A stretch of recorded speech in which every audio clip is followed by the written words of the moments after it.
Hello viewers, वीडीवी education point में आपका स्वागत है। देखिए व्यूअर्स, ये वीडीवी एजुकेशन पॉइंट 1 साल से आपकी सेवा में कार्यरत है। ये चैनल आपको B Ed, M Ed, MA education, PhD education और नेट एजुकेशन से रिलेटेड टॉपिक प्रोवाइड करता है। फ्रेंड्स, अगर आप भी बीएड, एमएड या फिर एमफिल, पीएचडी एजुकेशन में कर रहे हैं या एमए एजुकेशन कर रहे हैं, आपको कोई टॉपिक डिफिकल्ट लगता है तो आप हमें कमेंट बॉक्स में टाइप करके बता सकते हैं। हम आपके लिए वीडियो ज़रूर लेकर आएंगे।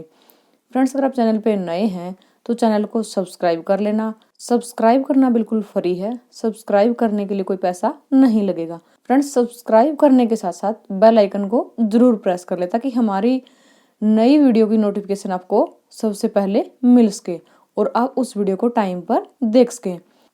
तो फ्रेंड्स, बने रहिए हमारे चैनल के साथ। चलिए आज की वीडियो को शुरू करते हैं। आज हम आपके लिए लेकर आए हैं ग्लेजर का बेसिक टीचिंग मॉडल, यानी कि ग्लेजर का जो बुनियादी शिक्षण मॉडल है, इसकी वीडियो। देखिए, जो ग्लेजर बुनियादी शिक्षण मॉडल है, इसको रॉबर्ट ग्लेजर ने डेवलप किया था। इसको डेवलप किया था 1962 में। ये डेट और इसके डेवलपर का नाम याद रखना जरूरी है फ्रेंड्स, क्योंकि सीटेट के जो एग्ज़ाम होता है, सीटेट और एचटेट का जो एग्ज़ाम होता है, उसके अंदर ये डेट पूछी जाती है। देखिए, कोई भी टेट एग्ज़ाम हो, उसके अंदर ऐसी इंपॉर्टेंट चीज़ें ज़रूर पूछी जाती है। और आप जब बीएड, एमएड, एमफिल एजुकेशन के अंदर जो पीएचडी करते हैं, तो आपका मेन एम जो होता है वो होता है टीचर बनना। देखिए, किसी भी टीचिंग प्रोफेशन में जाने के लिए आपको उससे रिलेटेड टेट एग्ज़ाम जो है पास करना होता है। तो फ्रेंड्स, हमारी वीडियोस को देख करके आप कोई भी टेट एग्ज़ाम पास कर सकते हैं। साथ ही साथ आपको सेल्फ स्टडी करनी होगी। तो चलिए आज के मॉडल पर बात कर लेते हैं। जो ग्लेजर का जो बेसिक टीचिंग मॉडल है, इसको क्लासरूम मीटिंग मॉडल भी कहते हैं। इसका दूसरा नाम है क्लासरूम मीटिंग मॉडल। ये बात याद रखना फ्रेंड्स, क्योंकि बहुत ही ज़्यादा इम्पोर्टेंट है। ये जो मॉडल है, ये साइकोलॉजिकल मॉडल की कैटेगरी में आता है। जो बेसिक टीचिंग मॉडल है ग्लेजर का, ये आपका साइकोलॉजिकल टीचिंग मॉडल की कैटेगरी में आता है। इनकी इसको साइकोलॉजिकल मॉडल भी कहते हैं टीचिंग का। ये बहुत ही सिंपल मॉडल है। इसकी खास बात क्या है फ्रेंड्स, ये बहुत ही सिंपल मॉडल है टीचिंग का, और ये जो है साइंटिफिक प्रिंसिपल्स के ऊपर बेस्ड है। साइंटिफिक प्रिंसिपल्स के ऊपर बेस्ड है, यानी कि हिंदी माध्यम वाले जो बच्चे हैं वो समझ लें कि ये जो है वैज्ञानिक सिद्धांतों पर आधारित है। वैज्ञानिक सिद्धांतों पर आधारित आपका ये मॉडल है। ये मॉडल जो है आपको टीचर और स्टूडेंट के बीच की जो रिलेशनशिप होती है, टीचर और स्टूडेंट के बीच की रिलेशनशिप, उसको बताता है। यानी कि टीचर और स्टूडेंट के बीच में क्या रिलेशनशिप है।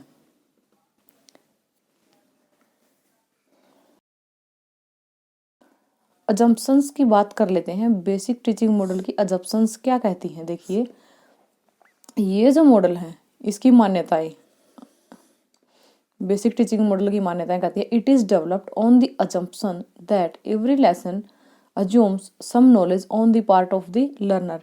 इसकी फर्स्ट मान्यता ये कहती है कि जो स्टूडेंट होते हैं उनको कुछ ना कुछ पूर्व ज्ञान जरूर होता है, प्रियर जो नॉलेज होती है वो जरूर होती है। कि जो स्टूडेंट ज्ञान ग्रहण करने के लिए आया है, उसको पहले थोड़ी बहुत नॉलेज उस चीज़ के बारे में होती है। Through instructional procedure the teacher guide the learner from entry behaviour to terminal behaviour. Instructional procedure के द्वारा, अनुदेशात्मक प्रक्रिया के द्वारा अध्यापक जो है अपने स्टूडेंट को गाइड करता है। उसके एंट्री बिहेवियर के अंदर चेंज ला करके उसके टर्मिनल बिहेवियर के अंदर वो जो चेंज है वो दिखाई देता है। यानी इस प्रोसेस के अंदर जो टीचर होता है वो स्टूडेंट को गाइड करता है और उसके व्यवहार में जो है परिवर्तन लाता है। यहाँ पे जो गाइडिंग की जो प्रोसेस है वो होती है। देखिए, यहाँ पे जो एंट्री बिहेवियर और टर्मिनल बिहेवियर आया है उसकी बात कर लेते हैं। एंट्री बिहेवियर होता है शुरुआती व्यवहार, यानी कि क्लासरूम में जब एक टीचर जाता है और जब वो बच्चों से पूछता है, किसी भी सब्जेक्ट का टीचर क्लासरूम में जाता है, फॉर एग्जाम्पल के लिए कंप्यूटर का टीचर क्लासरूम में जाता है, वो बच्चों से पूछता है कि बच्चों, क्या आपको कंप्यूटर के बारे में पता है? कि आपको इनपुट आउटपुट डिवाइसेस के बारे में पता है। देखिए बच्चे जितना भी बताते हैं कि सर कंप्यूटर के बारे में तो पता है, इनपुट आउटपुट डिवाइसेस के बारे में नहीं पता, या फिर उनको इनपुट आउटपुट डिवाइसेस के बारे में पता बट डिटेल उनको नहीं पता। तो टीचर क्या करता है, पहले उनको कंप्यूटर के बारे में जब वो जानते होते हैं तो फिर उनको बताता है कि देखिए बच्चे इनपुट डिवाइस कौन से होते हैं, आउटपुट डिवाइस कौन से होते हैं। ठीक है, इनपुट डिवाइस से क्या काम किया जाता है, आउटपुट डिवाइस से क्या काम किया जाता है।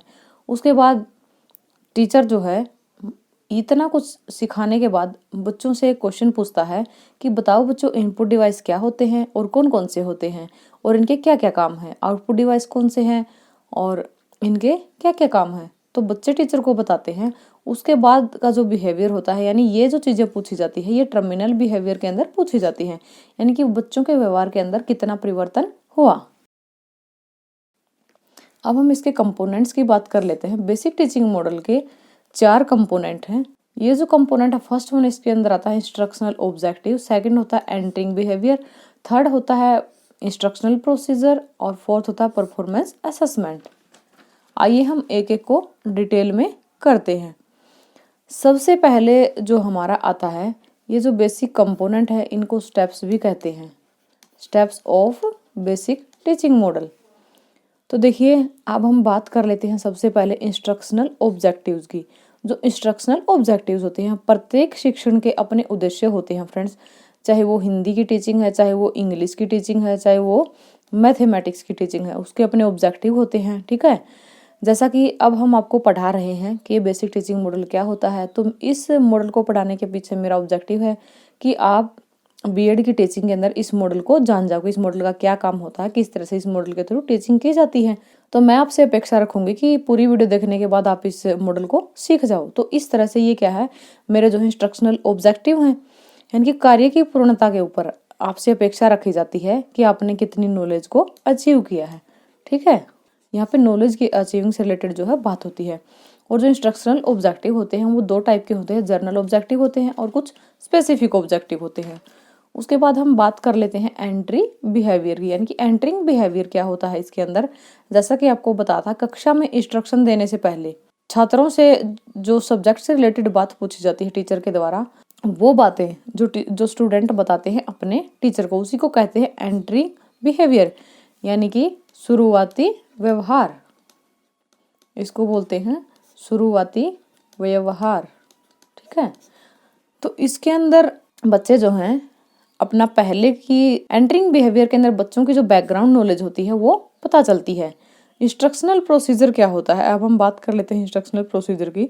तो जो इंस्ट्रक्शनल प्रोसीजर होता है इसको अनुदेशात्मक प्रक्रिया कहते हैं हिंदी में, अनुदेशात्मक प्रक्रिया।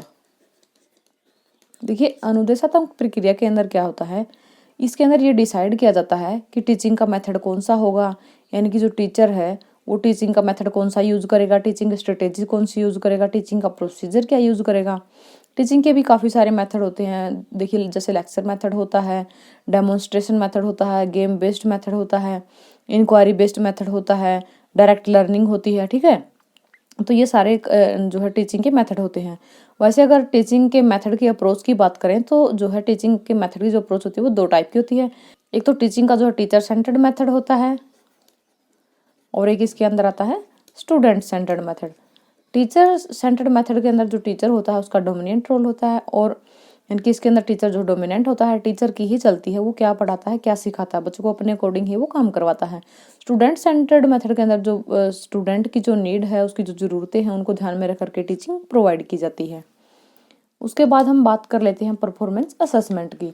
ग्लेजर बेसिक टीचिंग मॉडल के अंदर जो परफॉर्मेंस असेसमेंट होता है ये आपको बताता है कि पूरी प्रोसेस के अंदर बच्चे ने क्या सीखा, यानी कि स्टूडेंट ने क्या सीखा है, ये जो है इससे रिलेटेड होती है परफॉर्मेंस असेसमेंट। इसको हिंदी में कहते हैं निष्पादन आकलन, निष्पादन आकलन इसको बोलते हैं। तो देखिए फॉर एग्जाम्पल के लिए आज मैंने आपको ग्लेजर बेसिक टीचिंग मॉडल सिखाया, ठीक है, और मैंने आपसे जो है क्वेश्चन किया कि ग्लेजर बेसिक टीचिंग मॉडल से रिलेटेड कोई क्वेश्चन, ऐसे टाइप क्वेश्चन लिखो आप, या फिर मैं कोई आपको एंट्री बिहेवियर या इंस्ट्रक्शनल ऑब्जेक्टिव इन चीज़ों के बारे में कोई क्वेश्चन करती हूँ, आप मेरा जवाब पूरी तरह से ठीक से देते हैं जैसा मैंने आपको सिखाया है। तो ये क्या है, यहाँ पे आपकी परफॉर्मेंस की असेसमेंट हुई है, यानी कि आपने क्या सीखा है उसका आकलन यहाँ पे किया जाता है। तो परफॉर्मेंस के असेसमेंट के लिए टीचर जो है काफ़ी सारे टेक्निक्स का यूज़ करता है, जैसे टीचर टेस्ट ले सकता है, टीचर क्वेश्चनेयर भरवा सकता है, टीचर बच्चों का इंटरव्यू ले सकता है, ऑब्जर्वेशन कर सकता है, ठीक है, रेटिंग स्केल और प्रोजेक्टिव टेक्निक्स का भी वो यूज़ कर सकता है। तो देखिए बच्चों, ग्लेजर बेसिक टीचिंग मॉडल के ये चारों के चारों जो कंपोनेंट होते हैं ये एक दूसरे से बहुत ही ज़्यादा रिलेटेड होते हैं, या आप इनको स्टेप कह सकते हैं। ये जो स्टेप्स होते हैं ये एक दूसरे से बहुत ज़्यादा रिलेटेड होते हैं। किसी भी एक स्टेप को स्किप करके टीचर जो है अगले स्टेप के ऊपर नहीं जा सकता, यानी कि पहले टीचर को ए स्टेप को फॉलो करना पड़ेगा, उसके बाद स्टेप बी को फॉलो करना पड़ेगा, उसके बाद स्टेप सी पे जाएगा, उसके बाद स्टेप डी पे जाएगा।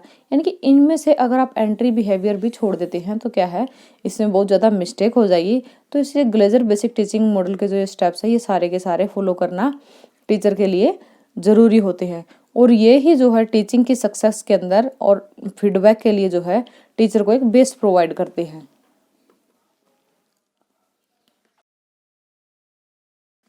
अब हम बात कर लेते हैं फंडामेंटल एलिमेंट्स की। फंडामेंटल एलिमेंट्स क्या होते हैं ग्लेजर बेसिक टीचिंग मॉडल के? सबसे पहला आता है फोकस। फोकस यानी लक्ष्य या उद्देश्य। लक्ष्य या उद्देश्य के अंदर क्या होता है, यह जो एलिमेंट होता है ग्लेजर बेसिक टीचिंग मॉडल का सबसे पहला एलिमेंट होता है, और यह जो हमने अभी पीछे जो 4 स्टेप्स किए थे उन सभी की व्याख्या करता है। यानी कि फोकस के अंदर वो सभी जो है आते हैं, जैसे इंस्ट्रक्शनल ऑब्जेक्टिव्स होते हैं, एंट्री बिहेवियर होता है, इंस्ट्रक्शनल प्रोसीजर होता है, परफॉर्मेंस असेसमेंट। यानी कि जो 4 हमने पहले स्टडी किए हैं वो सारे के सारे फोकस के अंदर आते हैं। ये उन सभी की व्याख्या करेगा। सिंटैक्स क्या होता है? सिंटैक्स को हिंदी में आप बोलते हैं संरचना। संरचना जो है इसके अंदर आपको बताती है कि यह मॉडल जो है किस तरह से कार्य करेगा, इसका जो कार्य होगा वो किस तरह का होगा। सबसे पहले मॉडल में जो है फिक्सिंग द ऑब्जेक्टिव, ऑब्जेक्टिव्स को फिक्स किया जाएगा कि आपके टीचिंग के ऑब्जेक्टिव क्या क्या हैं, ये टीचर जो है फिक्स करेगा। डिटरमाइनिंग द एंट्री बिहेवियर, फिर यहाँ पे टीचर जो है एंट्री बिहेवियर को डिटरमाइन करेगा कि बच्चों का जो बिहेवियर है वो क्या है, बच्चे किसी टॉपिक के बारे में कितना जानते हैं, जो टॉपिक जो है टीचर ने क्लास के अंदर सिखाना है। Carrying out the instructional work, जो भी काम जो है टीचर ने करना है वो यहाँ पे एक्चुअली करता है, ठीक है, ये एक्चुअल फेस होता है काम करने का। डिटरमाइनिंग द अल्टीमेट बिहेवियर, और फिर टीचर जो है बच्चे ने क्या क्या सीखा वो यहाँ पे उसकी जांच पड़ताल करता है। तो देखिए पहले हम क्या करते हैं, ऑब्जेक्टिव को फिक्स करते हैं, यानी हमारे उद्देश्यों का निर्धारण हो जाता है। फिर हम बच्चे के व्यवहार को निर्धारित करते हैं, ठीक है, कि बच्चे का जो व्यवहार है वो किस तरह का होगा, एंट्री बिहेवियर जो है किस तरह का है। उसके बाद जो काम हमने करना है एक्चुअल बच्चे को जो सिखाना वो हम सिखा देते हैं। उसके बाद बच्चे ने क्या सीखा वो हम यहाँ पे चेक कर लेते हैं। नेक्स्ट इसके अंदर आता है सोशल सिस्टम। सोशल सिस्टम क्या होता है बच्चों? ये सोशल सिस्टम को सामाजिक प्रणाली कहते हैं। तो सोशल सिस्टम एक ऐसा सिस्टम होता है जो इस टीचिंग मॉडल में बताता है कि टीचर और स्टूडेंट दोनों की भूमिका क्या होगी, और दोनों की भूमिका इसके अंदर इंपॉर्टेंट होती है। जैसे टीचर उद्देश्यों का निर्धारण करता है, इंस्ट्रक्शनल स्ट्रेटेजीज का यूज करता है, ठीक है, इंस्ट्रक्शनल स्ट्रेटेजी को डिसाइड करता है, और बाद में टीचिंग के अंदर जो है यूनिट कंप्लीट होने के बाद उसका इवेल्युएशन करता है, ठीक है। और जो स्टूडेंट होते हैं वो इन्फॉर्मेशंस को ग्रहण करते हैं, यानी कि दोनों का जो रोल होता है वो इम्पोर्टेंट होता है, और स्टूडेंट और टीचर के अंदर कोऑर्डिनेशन होना इसके अंदर जरूरी होता है। अगर टीचर और स्टूडेंट के अंदर कोऑर्डिनेशन नहीं है तो ना ही टीचिंग हो पाएगी और ना ही लर्निंग हो पाएगी। टीचिंग और लर्निंग को सक्सेसफुल रूप से करने के लिए यहाँ पे टीचर और स्टूडेंट की कोऑर्डिनेशन बहुत ज़्यादा जरूरी होती है। तो यही होता है सोशल सिस्टम। नेक्स्ट हम बात करेंगे प्रिंसिपल्स ऑफ रिएक्शन की। प्रिंसिपल ऑफ रिएक्शन क्या होता है? प्रिंसिपल ऑफ रिएक्शन जो है प्रतिक्रिया का सिद्धांत, ये आपको बताता है कि जो है टीचर जब बच्चों से पूछता है तो बच्चे किस तरह की प्रतिक्रिया करेंगे, ठीक है, बच्चों की प्रतिक्रिया जो है देखता है। ये एलिमेंट आपको बताता है कि देखिए जैसे टीचर ने कोई भी क्वेश्चन किया तो स्टूडेंट ने किस तरह से रिएक्ट किया। प्रिंसिपल ऑफ एक्टिव इन्वॉल्वमेंट कहता है कि शिक्षक की जो है सक्रिय भूमिका इसके अंदर होती है, सक्रिय भागीदारी होती है। इट मीन्स टीचर जो हाल स्टूडेंट की प्रॉब्लम का सॉल्यूशन ढूंढने के लिए तत्पर रहता है। और जो स्टूडेंट है वो हमेशा अपने टीचर से अपनी प्रॉब्लम का सॉल्यूशन ढूंढवाने के लिए एक्टिव रहता है। प्रिंसिपल्स ऑफ इंटरडिपेंडेंसी, देखिए प्रिंसिपल्स ऑफ इंटरडिपेंडेंसी क्या कहता है कि टीचर और स्टूडेंट जो है एक दूसरे के ऊपर पूर्ण रूप से डिपेंड होते हैं, ठीक है। क्योंकि यहाँ पे टीचर को स्टूडेंट का साथ चाहिए और स्टूडेंट को जो है टीचर का साथ चाहिए, इसलिए यह जो है चरण इसका बहुत ही ज़्यादा इम्पोर्टेंट होता है। नेक्स्ट इसके अंदर होता है principle of follow up. Principle of follow up कहता है कि जहाँ पे गलतियाँ रह गई है, जहाँ पे त्रुटियाँ रह गई है टीचिंग के अंदर, तो यहाँ पे जो टीचर होता है वो अपनी टीचिंग कंप्लीट होने के बाद उनकी असेसमेंट करता है और चेक करता है कि कहाँ पे त्रुटि है, कहाँ पे गलती है। अगर कोई गलती रह जाती है तो टीचर यहाँ पे अपनी इंस्ट्रक्शनल प्रोसेस को चेंज करता है और उसके अंदर इम्प्रूवमेंट करता है। यहाँ पे इम्प्रूवमेंट की गुंजाइश होती है, ठीक है फ्रेंड्स। उसके बाद आपका आता है सपोर्ट सिस्टम। सपोर्ट सिस्टम क्या होता है, देखिए टीचर को किस जगह पे सपोर्ट की ज़रूरत होती है। जैसे क्लास के अंदर जो टीचर होता है वो टीचिंग करवाता है तो काफ़ी सारी चीज़ें होती है जिसकी टीचर को ज़रूरत होती है। तो सपोर्ट सिस्टम को कहते हैं सहायक प्रणाली। क्लासरूम का जो इन्वायरमेंट है वो प्रॉपर होना चाहिए, यानी कि जो क्लासरूम है वो ज़्यादा शोर शराबे वाली जगह पर ना हो, उसके अंदर हवा अच्छे से आती हो, प्रॉपर खिड़कियाँ लगी होनी चाहिए। क्लासरूम के अंदर की जो चीज़ें हैं जैसे ब्लैक बोर्ड है, स्मार्ट बोर्ड है, कंप्यूटर है, टेबल है, चेयर है, सारी की सारी चीज़ें वहाँ पे अवेलेबल होनी चाहिए। Pre service and in service facilities, teacher को प्री सर्विस और इन सर्विस फैसिलिटी जो है स्कूल के द्वारा प्रोवाइड की जानी चाहिए। प्री सर्विस फैसिलिटी वो होती है बच्चों, जैसे अभी आप बीएड कर रहे हैं, ठीक है, बीएड करने के साथ साथ आप स्कूल के अंदर टीचिंग करने जाओगे और स्कूल के अंदर टीचिंग की जो फैसिलिटी आपको प्रोवाइड की जाती है, यानी कि बीएड के अंदर जो स्कूल टीचिंग या स्कूल प्रैक्टिस की जो फैसिलिटी आपको प्रोवाइड की जाती है वो प्री सर्विस की कैटेगरी में आती है। यानी कि आपको इस तरह का इन्वायरमेंट प्रोवाइड किया जाता है कि आप एक्चुअल टीचर की भूमिका को परफॉर्म कर सको। इन सर्विस फैसिलिटी होती है जब टीचर क्लासरूम में आ जाता है या जब टीचर सेवा में आ जाता है, वो एक्चुअल में टीचर बन जाता है, तो उसको भी जो है सब तरह की फैसिलिटीज प्रोवाइड की जानी चाहिए ताकि वो अपनी टीचिंग के अंदर इम्प्रूवमेंट कर सके। नेक्स्ट है availability of the appropriate evaluation device for the assessment of entering and terminal behaviour of the student. जो इवैल्यूएशन के जो डिवाइस होते हैं उनकी उपलब्धता होनी चाहिए ताकि स्टूडेंट का एंट्री और टर्मिनल बिहेवियर का आकलन किया जा सके कि उसका शुरू का बिहेवियर क्या था और लास्ट का बिहेवियर क्या रहा। तो इस तरह के डिवाइसेस जो है क्लास के अंदर होने चाहिए, जैसे वीडियो रिकॉर्डिंग की फैसिलिटी है, टैप रिकॉर्डर है, या फिर नोटबुक के ऊपर लिखने के लिए जैसे नोटबुक है, पेन कॉपी है, तो इस तरह की चीज़ें जो है क्लासरूम के अंदर अवेलेबल होनी चाहिए। लास्ट इसके अंदर आता है एप्लीकेशन। एप्लीकेशन इस मॉडल को किसी भी लेवल पर जो है लागू किया जा सकता है। देखिए चाहे टीचर एलिमेंट्री क्लास को पढ़ाता हो, ठीक है, चाहे उसका लेवल एलिमेंट्री का हो, चाहे हायर लेवल हो, चाहे वो सेकेंडरी लेवल को पढ़ाता हो, तो इस मॉडल को वो यूज़ कर सकता है। क्योंकि ये जो मॉडल है बहुत ही ज़्यादा फ्लेक्सिबल है। इस मॉडल को टीचर जो है शॉर्ट टाइम के लिए भी, आप ये कह सकते हैं कि जो टीचर जो है 40 मिनट के लिए भी इस मॉडल को यूज़ कर सकता है, 50 मिनट के लिए भी कर सकता है, 2 डेज़ की अगर क्लास उसको लेनी है तब भी कर सकता है, 7 डेज़ की क्लास के अंदर भी इस मॉडल का यूज़ कर सकता है, ठीक है। तो 1 मंथ की क्लास के लिए भी इस मॉडल का यूज़ किया जा सकता है। इसलिए ये जो मॉडल होता है एलिमेंट्री लेवल से लेकर हायर लेवल तक जो है यूज़ किया जा सकता है। Thanks for watching friends. अगर आपको वीडियो अच्छी लगी तो वीडियो को लाइक करना, शेयर करना, चैनल को सब्सक्राइब जरूर कर लेना। मिलते हैं नेक्स्ट वीडियो में, तब तक के लिए बाय बाय।